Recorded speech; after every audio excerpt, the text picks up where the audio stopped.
I just scream at James and James has to just take it and leave. Hello there and welcome back to episode 2 of the Bedtime Podcast. Now, if you watched episode 1, you may be wondering, why are we all sat on the same sofa? Well, today's a very special episode. We are joined by our first ever guest on our podcast. Give it up for Charlotte Dunn, everybody! Woo! Hold for applause. Welcome to Bedtime, Charlotte. How are you feeling? Thank you for having me. I'm feeling great. How are you guys? We're very, very good. Are you ready to be interrogated about your art? Oh, it's a good, We're going to go deep, I hope you know. Gosh, right, okay. Diving into it. Well, we have a couple questions to ask you. Why don't we start off with just getting like a general introduction for our viewers at home about your art and what you're currently doing in your degree, especially towards the exhibition as well. Oh gosh. I started with a comfort of going from when I was in sixth form doing nature and flowers and everything, and I got into uni. I was like, oh, okay, that needs to change like quite a lot. Got through first year with it. Literally passed off like one thing, off probably that tree that I kept making. And then second year, I was speaking to everyone and I was like, I absolutely hate this. Like, this needs to go, everything. Somehow then got on to the topic of religion. Mm-hmm. And all that topic, don't know how I've managed that. And then second semester I got into cricket, from like the fact that I played cricket since I was 13. So I've been doing it for 7 years now. And I've learned so much through that. That's gone into my work and I've been learning through my injuries. So one half is based on anatomy and human anatomy, and then the next part's landscaping, cricket grounds. So Beautiful. amazing. If we could, before carrying on with what you're doing right now with cricket and everything, can we go back and talk about why you decided to veer away from the flowers? So I spoke to our lecturers, and they were like, it's too basic, everyone does it and everything like that. But then I was looking around, I was like, everyone's doing bodies. Like, I saw way too many bodies, so I was like, I'm not doing that. Like, not being literally the same person as everyone else. Limited options. Literally. So they were like, what are you interested in? And I was like, I literally do sport for a living. I work in sport, I do everything in sport, I teach kids in sport. Like, it's something that I've always done and always loved. So they were like, do that. And I was like, what do you mean do that? And they were like, paint anything sport related, do cricket, do football, do rugby, do anything that you can get your hands on and do it.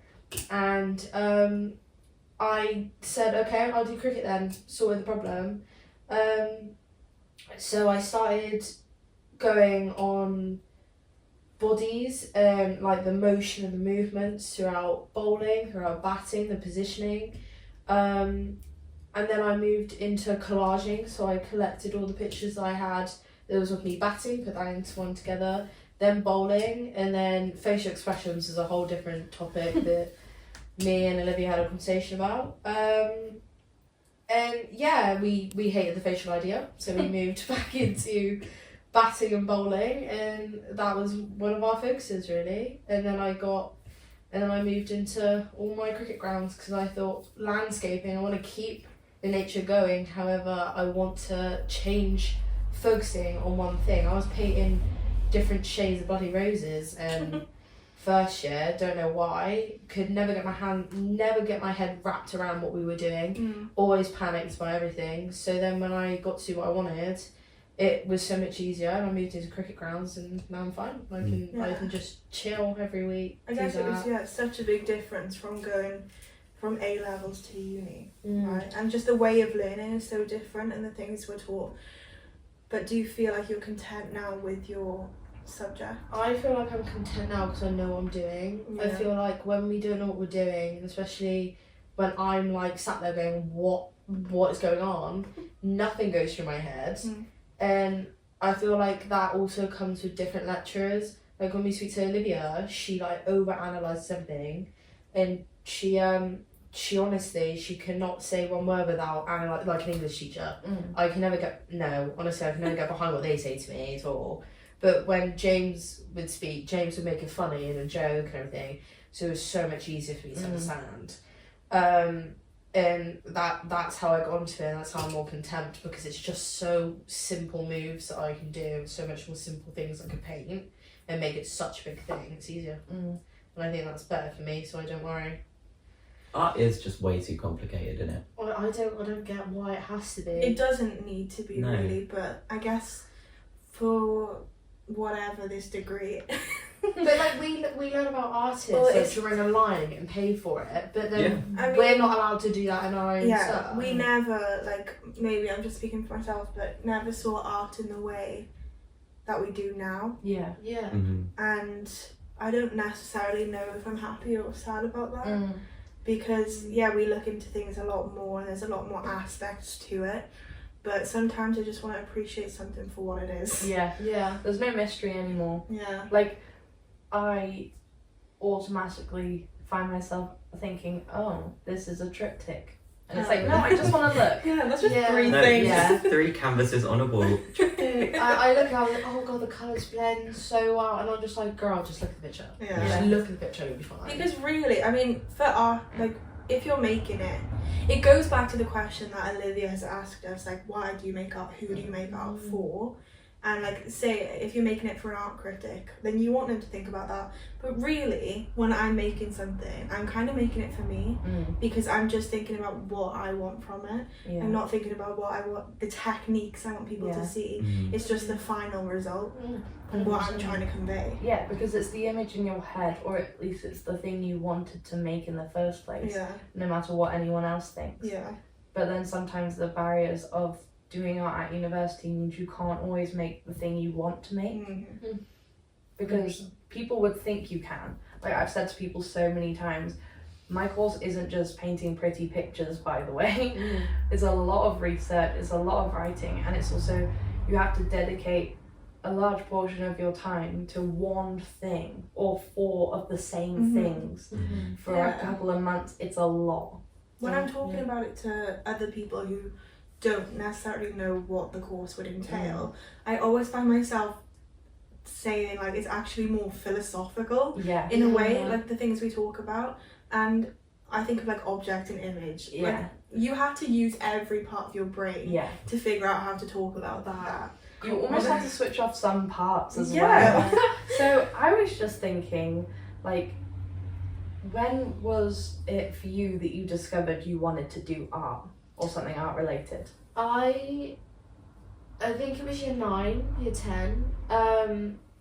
It wasn't art itself, it was the teacher. So I went through, I think, 3 teachers by then. And this one in particular teacher, she was so great. She would literally just hit this all the time. And if there was an issue, she'll come help, or like if I was just sat there looking at the piece of paper, she'd be like, right, what the hell's going through your head? And then she'd be like, do that. Like, she would make it so simple for me. And I think that's where I was like, I also knew she was like gonna be a GCSE teacher. And I know where you say don't take GCSE just because your friend's taking the class. But I honestly, I didn't only do it just for her, but I also found it actually quite therapeutic in a way. This is before I found out my sport was actually more therapeutic. But that was also a clash when I found art was getting more stressful.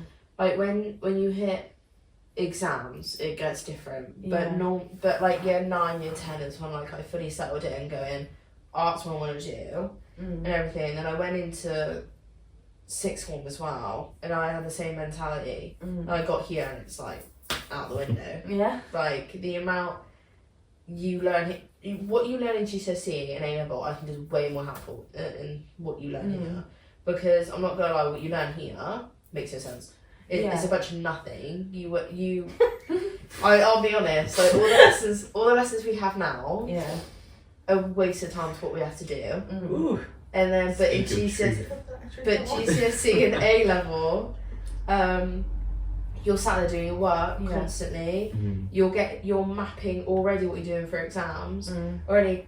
Yeah, it's great thinking about exams now, but that's what we're doing in the studios are going to be fun because we're producing physical work. Yeah. When you barely have to you have to create an art book, right? But it's mainly your work. It's not writing. Whilst uni's the other way around. Yeah. Where I think that's how we get sucked out of it because you have to think so much more than you have when you're in GCSE. And I think when I was doing it in school, I loved it, and then it's changed. And I think that's where I'm like, reality is set in, but I find reality easier than uni. Yeah. That makes a lot of sense, and it also it's where they go like, oh, you're gonna get thrown out in adulthood, and it's gonna be completely like you're gonna be absolutely mind blown on the stress. I find it easier.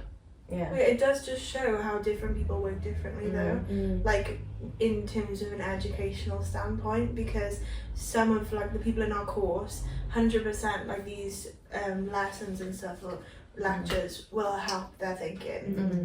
They will be able to use that. But for some of us, the making is the way of learning, and everything else kind of clouds that. So it's kind of about finding the middle ground. Yeah. What works for you. I was never good at education. Like you can tell. Like I was never good at it. Thank God I was in COVID years. Yeah. Got my passed maths. Thank God. Was on a U. Got a 4. But like art was like a way out for me, and I knew also that teacher was just I can vent to her. Yeah. And she was great. I just scream at James, and James has to just take it and leave.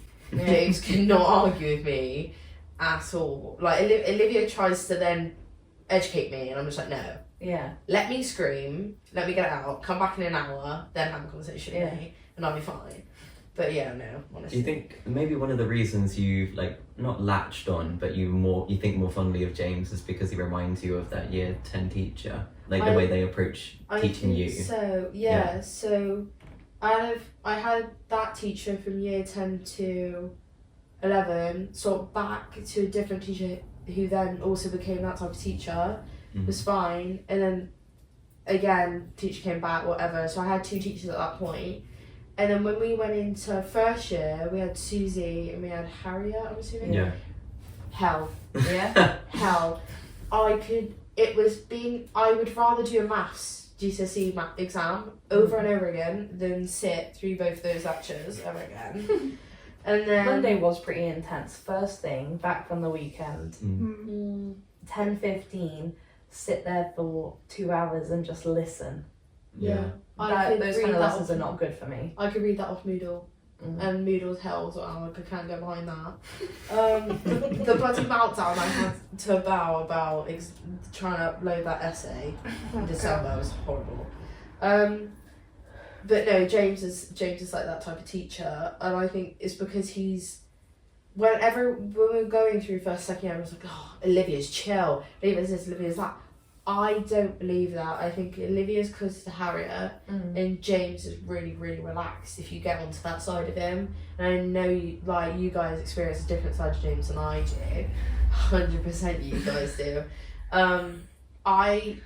Any time I see him, he gives me one look, and I just go at him, and I will not stop until I feel like you've got my point across. We obviously had that meeting, and I literally just said to him, I was like, yeah, I'm fine with yours, I didn't read the feedback. And he was like, are you joking? And I was like, I know, I've got to see, I'm fine. Yeah. And he was like, right, do any of you concern? I was like, no, I'm chill. And then he's like, and then I was like, but I'm stressed about Olivia. And he went, that's Olivia's problem. And I was like, alright then. He was like, you can go talk to Olivia about that. I was like, okay. And then that was it. So, but yeah, no, I find that like James is closer to those teachers, so it's easier for me to chill out and get work done. But also he's a physical side. Yeah.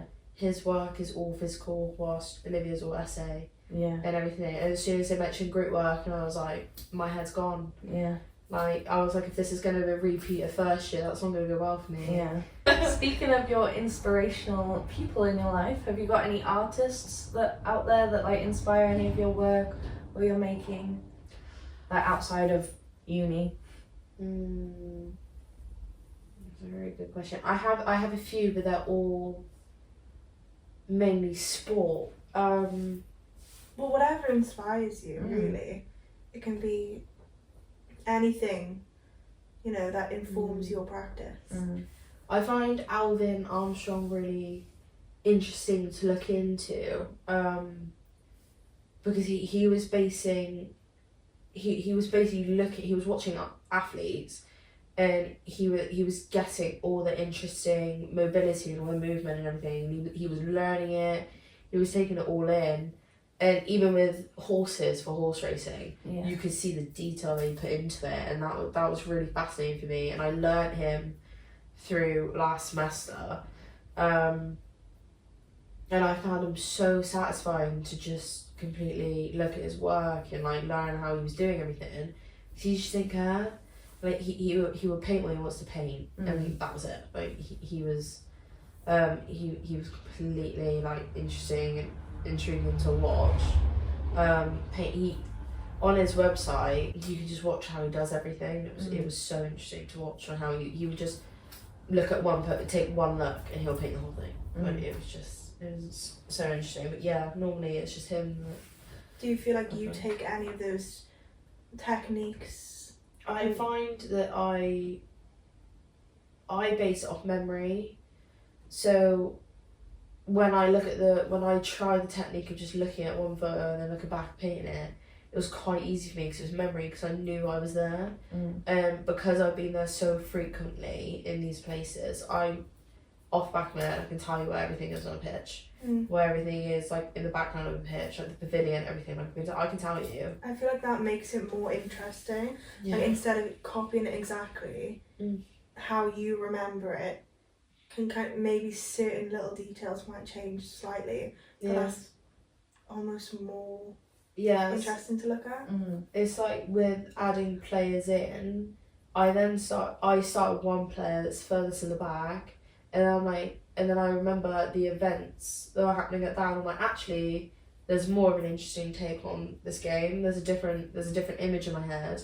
I'll paint that, or like I'll add another player in, same thing. And then when I get to the main section, it's the most eventful part of the game, where it's easier for me. Plus it's more eventful to look at. I think memory intake for work is so much better. If you were to describe your art style, how would you describe it? Not necessarily like the subject, but the style itself. Freelance, 100% freelance. Because I don't do specific mediums. I don't do specific techniques. Oh, you brush this or you brush that, or whatever. Like I don't have that. Like whatever I paint.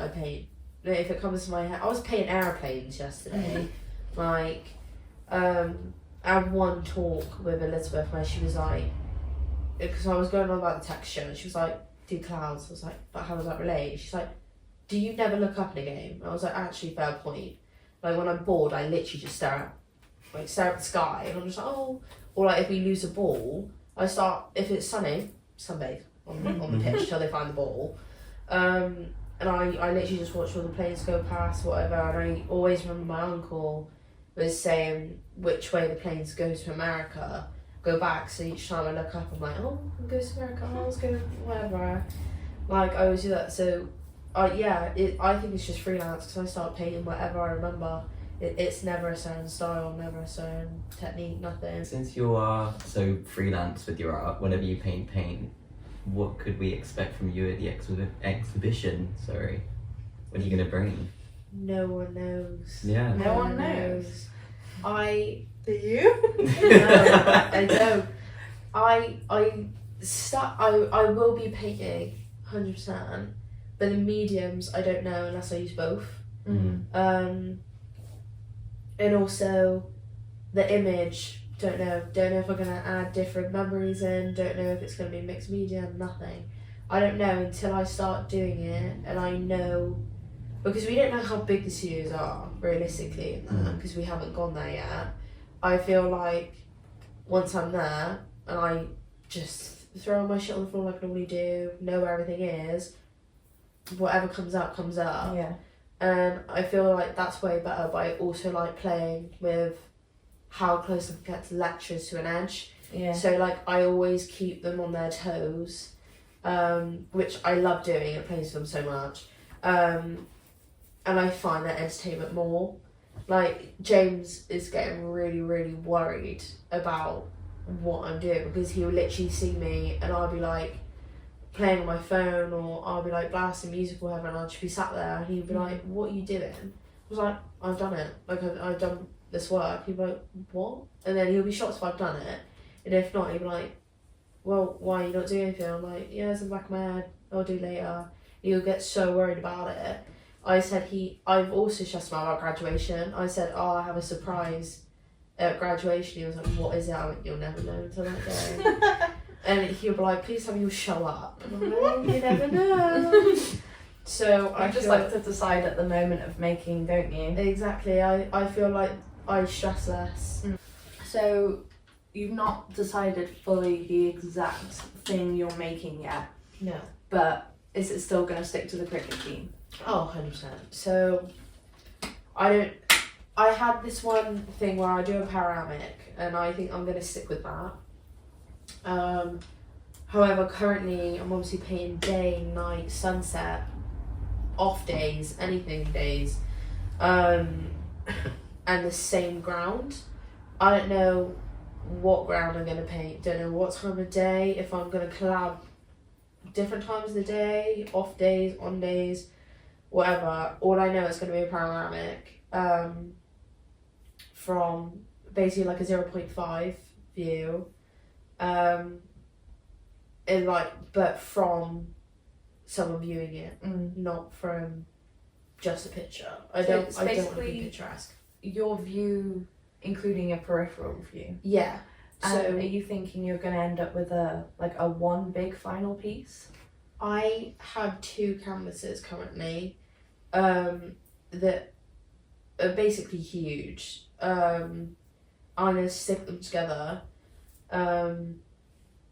plaster over the middle part and then connect them and that's going to be one big thing. I don't know if I'm going to hang it, nail it to a wall. I don't know.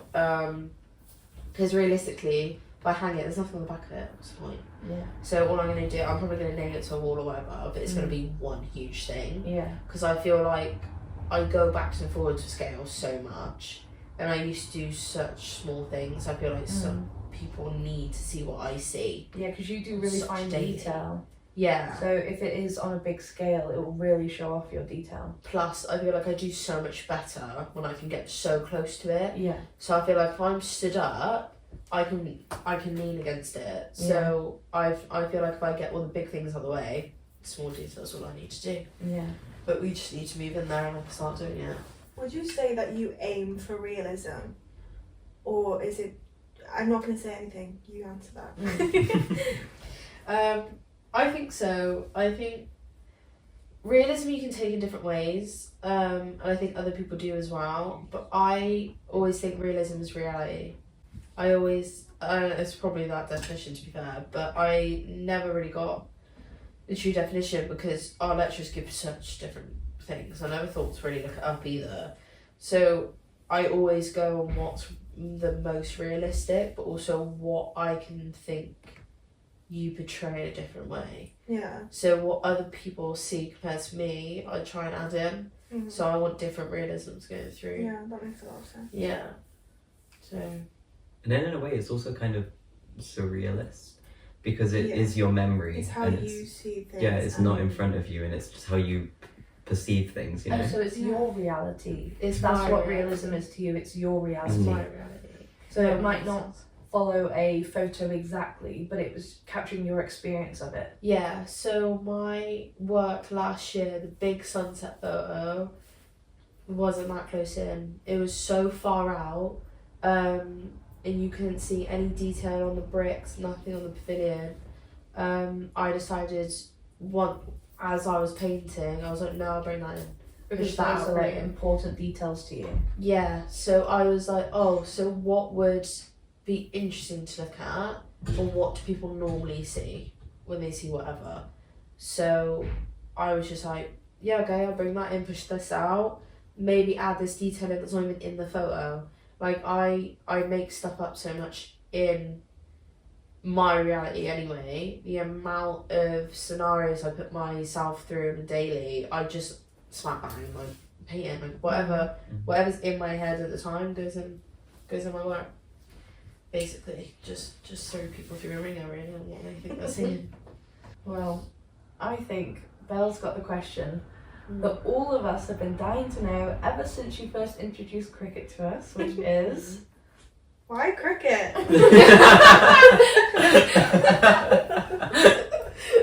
I have recently been thinking the same thing.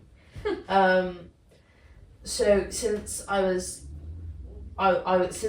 born, basically, my dad has been playing football and cricket. So from 13 of his age, he was playing cricket, and it's gone through generations. So my grandpa played it, my dad played it. My dad just got my brother into it. My brother played one game and went, nah, see you later. So then my mum was like, nah, Charlotte's gonna be a girly girl. Like she's not touching that. She's dresses, everything. I went through 3 outfit changes a day. When I was with my mum, and then when I was with my dad, it was constant cricket. I don't think I would ever remember a day when I was home. I was always on a cricket field or a different person's cricket field, maybe at a farm. I don't know why I was at a farm. It would just, I was always out constantly watching rugby games, football games, cricket games, whatever. And I reached 13 and they were like, we're gonna make a junior team. And it had me, it had all my friends in it that were around as well. I think I was the second oldest, and like there's like a group of 6 of us still. And I'm still the second oldest, and we all started playing that same year, of being 13, and I have not stopped. And I got moved into ladies. I still play ladies, not very much. I've gone into coaching juniors now. Then went into ladies. I am the captain now. That's shocking to me, to be honest. And then men's, I moved into men's when I was 15. I have not stopped since.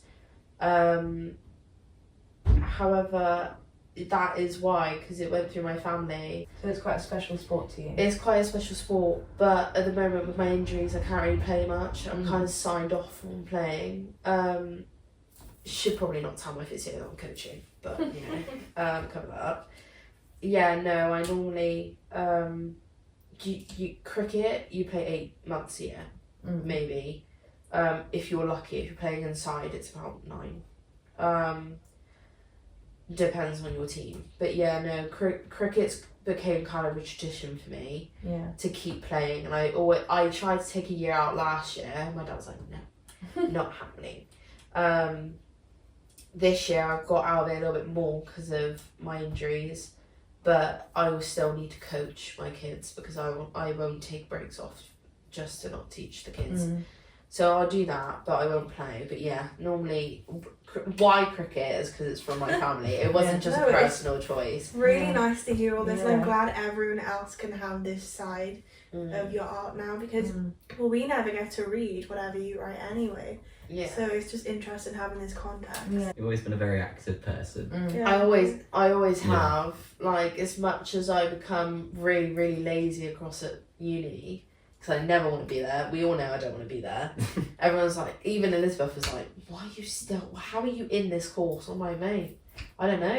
You do matters. I'm good at art. Like, you complain, but you do it. I complain. I do just enjoy complaining. Yeah, I do. Like, people, like, I see Elizabeth do like 25 PowerPoint slides. Yeah. I'm like, you don't do 25 pages. I do 25 pages because I can never wrap my head around doing slides. Yeah. So I do double the work anyway. Yeah. So, and then, but people don't see that. People don't see the amount of work I do behind my complaining. Yeah. Unless they come to see the studio, they're not going to see all your paintings as well. No, exactly. But I even do like a few paintings and I do more writing. Yeah. So, yeah, no one sees it, but I've always been active. I just never show it. Yeah, it's good that you found like your niche in your art. Yeah. Because that's what you can hone in on and then create work and enjoy it. Like I feel like we found our niche on this podcast. Mm. We've always wanted to do this, and Yeah. I'm so happy that it's finally happening. Yeah. That's contributing towards our degree. Yeah. Just having we fun, have a having a reason. chat. Yeah, but no, like, Yeah. we mentioned it earlier, but coming into art and like learning the new way of learning in such like a specialized environment, aside from like learning how to learn again within your art, how many, like, have there been any other challenges about learning new stuff, creating maybe? I feel like when we went through, in first year we went through so many different, was it Wednesdays we had, where we were doing different learning Yeah, that's when me and you first got partnered together for the taxonomies. materials. We were walking around complaining. Yeah, we did. I remember the cement one Oh, the where I casting. put with when I Yeah. put with Erica and I did that design. I found that alright, but I found that was the most interesting thing we ever did a year. Yeah. Because I'm not going to lie, the oil painting, none of us needed to actually be there. He walked off. He literally gave us a bunch of painting, and I could have went home and came back, and he still wouldn't be there. Like I think I struggle so much more doing boring things. Mhm. Yeah. If we're not doing anything entertaining, like doing the cement thing where we create all those blogs, my head goes out of it. If it's So not really something I you want to do, Active activities. So you actually really are an active person. I need to be doing something. I need to be fidgeting, or I need to be doing something to keep myself involved in what I'm doing. That's why, like, when we're sat in lecture, I'm doing anything else because I have to keep fidgeting. I can't just sit there and watch PowerPoint. Like, if you hear me tapping, it's because I have to keep going, or like I go insane. I feel like silence does me nothing. Yeah. And I feel like I learn more difficult. That's why I listen to music during class. So I'm just like, I actually zone in more. Yeah. I feel like it's harder to learn things in one, complete silence, but two, in boredom. Because when you're in boredom, you start to dissociate and you start to then daydream and all of this stuff. As soon as I do that, I'm checked out. I can go, you're not getting out of me. But as soon as like I'm in it. Yeah. And Absolutely. I feel like that's why I keep arguing, or I keep bantering with people, but especially like to the lecturers, because then it keeps me involved in what I'm doing. Yeah. I think otherwise from that I'm out. Don't want to learn anything. Well, thank you very much for tuning into our second episode of Bedtime. Again, thank you, Charlotte, for being here Thank you and for having me. talking our ears off about your work, which I did not expect in any way, but I love it. Make sure you tune in for next week. We're probably going to have another guest on. Don't yet know who. It's a surprise for all of us. Yeah. But other than that, that's it from us. It's bedtime.